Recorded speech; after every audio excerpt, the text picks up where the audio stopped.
Hello friends, अनूठी में फिर से आपका स्वागत है।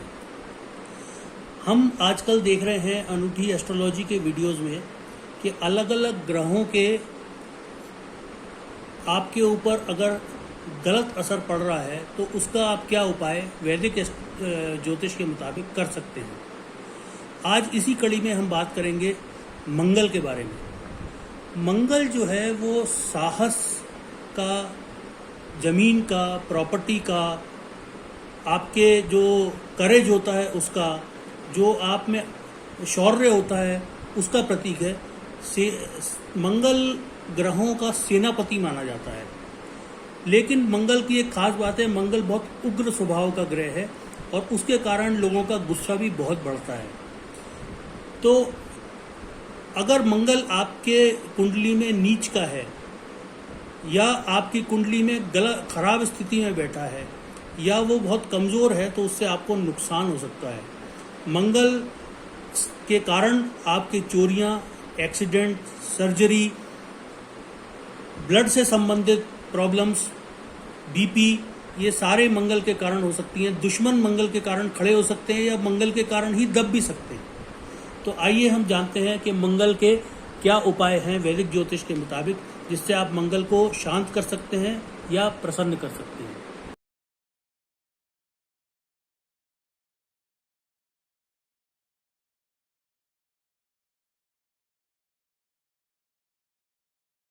सबसे पहले हम जानते हैं मंगल का रत्न। जैसा मैंने आपको पहले भी वीडियोस में बताया है कि रत्न केवल और केवल एक एस्ट्रोलॉजर की सलाह पर ही आपको पहनने चाहिए, क्योंकि रत्न स्टीरॉयड्स के माफिक अफेक्ट करते हैं, बहुत तेज़ी से अफेक्ट करते हैं।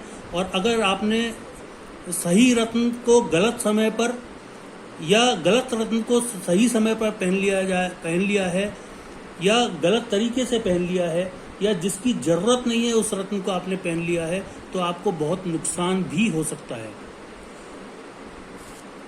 तो कोई भी रत्न हो, चाहे वो किसी भी ग्रह का हो, बिना ज्योतिषी की सलाह के ना पहने।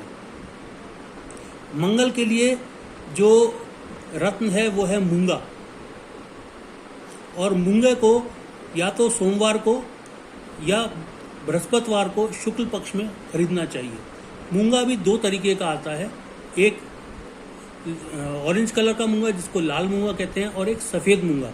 सफ़ेद मूंगा जो है वो थोड़ा सा शांत करने के काम आता है और जो ऑरेंज मूंगा है, लाल मूंगा है, वो मंगल को स्ट्रेंथन करने के काम आता है। मंगल के लिए मूंगे को या तो सोने में, चांदी में या कॉपर की रिंग में पहनना चाहिए और उसको जो है वो पुष्य नक्षत्र में, मृगशिरा नक्षत्र में, चित्रा नक्षत्र में या धनिष्ठा नक्षत्र में मंगलवार को पहनने से ही फायदा ज़्यादा होगा। मंगल के लिए अगर आप मूंगा पहन रहे हैं तो उसका मिनिमम वजन 3 रत्ती का होना चाहिए, जो 0.3645 ग्राम्स के बराबर होता है। और अगर आप किसी कारण अच्छा मूंगा आपको नहीं मिले या आप मूंगा खरीदने की स्थिति में ना हो तो आप लाल ओनिक्स भी पहन सकते हैं। ध्यान रखें, जो ये मूंगा है वो अलग अलग शेप्स में आता है।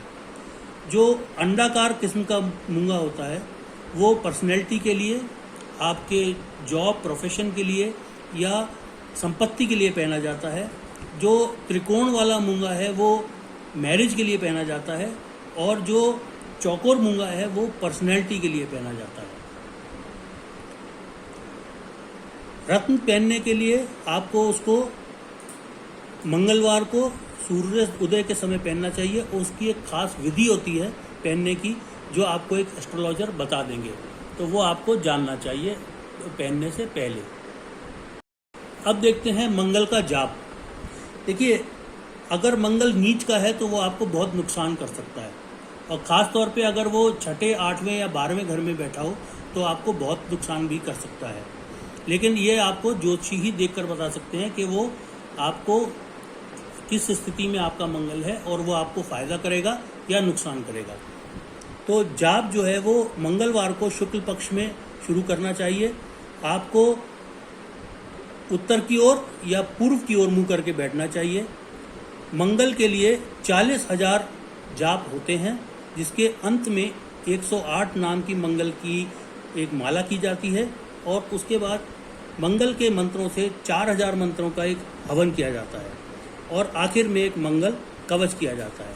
तो आप अगर इस पूरे प्रक्रिया को ना कर पाएँ तो ये जरूरी है कि आप संकल्प देकर किसी पंडित से ये हवन करवाएं। मंगल का मंत्र है ओम अंगारकाय नमः। आइए हम देखते हैं अब मंगल के दान के बारे में। तो दान जो है वो मंगल को शांत करने में बड़ा फ़ायदा करता है। ख़ास तौर पे अगर कोई रोगी है और कुछ वो खुद नहीं कर पाता है तो उसका हाथ लगवाकर ये दान करना चाहिए। दान मंगलवार को करना चाहिए। उसमें मूंग, कॉपर, लाल कपड़ा, लाल चंदन, मसूर की दाल, कस्तूरी एक अविवाहित ब्राह्मण को दान करना चाहिए। आप साथ में उसमें एक मूंगा भी रख सकते हैं। अगर मंगलवार को चित्रा नक्षत्र, मृगशिरा नक्षत्र या धनिष्ठा नक्षत्र पड़ रहा है तो वो बहुत अच्छा होगा। अब हम देखते हैं कि मंगल की प्रार्थना क्या है। देखिए, प्रार्थना दूसरे उपायों के साथ बहुत कारगर होती है और प्रार्थना जो है वो आपको सच्चे मन से करनी चाहिए। तो मंगल के लिए आपको हनुमान चालीसा और बजरंग बाण का पाठ रोज करना चाहिए। मंगलवार को खास तौर पर घी का दीपक हनुमान जी के मंदिर में जलाएं और जब भी संभव हो तो सुंदरकांड का पाठ करें। तो ये जो है खास तौर पे मंगल के लिए प्रार्थना है। अब देखते हैं मंगल का यंत्र। मंगल का यंत्र या तो अगर आप खरीदें या बनाएं तो उसको आपको मंगलवार को ही बनाना या खरीदना चाहिए। यंत्र को कॉपर प्लेट पे या भोजपत्र पे बनाते हैं, लाल चंदन से और अनार की लकड़ी का कलम बनाया जाता है। उसकी प्राण प्रतिष्ठा मंगल गायत्री मंत्र से की जाती है और उसका एक खास तरीका होता है जो एक एस्ट्रोलॉजर आपको बता सकते हैं। अगर आप अपने लिए जानना चाहते हैं तो आप मुझे संपर्क कर सकते हैं, मैं आपको पूरा तरीका बता दूंगा। इस प्राण प्रतिष्ठा के बाद इसको या तो दाहिने बाजू पर या गले के चारों तरफ या फिर एक सोने की अंगूठी में आप अनामिका में पहन सकते हैं। ये मंगल का यंत्र है जो आपके सामने है। अब देखते हैं मंगल का व्रत। बहुत सारे लोग मंगलवार का व्रत रखते हैं और वो खास तौर पर ये मानते हैं कि मंगलवार का व्रत रखने के लिए वो उस दिन नॉनवेज नहीं खाते हैं कई लोग। लेकिन अगर आपको वैदिक ज्योतिष के उपाय देखने हैं तो आपको नॉनवेज वैसे भी नहीं खाना चाहिए। मंगलवार को व्रत रखिए मंगल के लिए शांत करने के लिए, और किसी भी हिंदू महीने की शुक्ल पक्ष के मंगलवार को आप ये व्रत शुरू कर सकते हैं। हनुमान जी का दिन सुबह पूजन करें। दिन में एक बार खाना खाएं जिसमें चीनी ना हो। और खास बात यह है कि आप अपने से बड़े उम्र के पुरुषों को और जो ज्ञानी लोग हैं उनका अनादर ना करें। अब मंगल के हैं कुछ दूसरे उपाय जो आपको आप साथ साथ प्रार्थना के या यंत्र पहनने के या फिर आप फास्ट के साथ कर सकते हैं।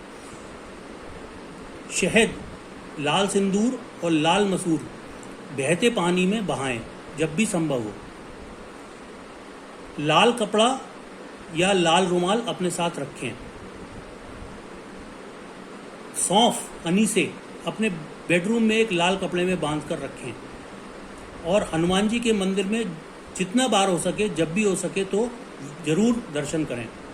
और जितना ज़्यादा हो आप फिजिकल काम करें। अगर आपका जॉब फिजिकल काम में इन्वॉल्व नहीं करता है तो एक्सरसाइज ज़रूर करें। और किसी भी स्त्री को अनादर ना करें और एक चांदी की चेन पहने। साथ ही अपने से बड़े पुरुषों को और ज्ञानियों को, जैसा मैंने पहले बताया, कोई भी अनादर ना करें, कैसा भी अनादर ना करें कभी भी। तो फ्रेंड्स, ये थे मंगल को प्रसन्न करने के लिए और शांत करने के लिए कुछ उपाय। लेकिन मैं आपको एक बार याद दिला दूं कि मंगल आपके कुंडली में किस स्थिति में बैठा है और कौन से भाव में बैठा है, इस पर भी कुछ और उपाय निर्भर करते हैं, जो कुंडली देखने से ही पता चलेगा। तो अगर आप अपनी कुंडली के बारे में जानना चाहते हैं या आपको जो समस्याएं आ रही हैं उनके बारे में जो वैदिक ज्योतिष के मुताबिक उपाय हैं उनको जानना चाहते हैं, तो आप दिए हुए नंबर पर या ईमेल पर मुझे संपर्क कर सकते हैं। अनूठी के वीडियोस देखते रहिए, उन्हें लाइक करिए, शेयर करिए, सब्सक्राइब करिए और अनूठी चैनल पर आते रहिए। Thank you so much friends, thanks a lot.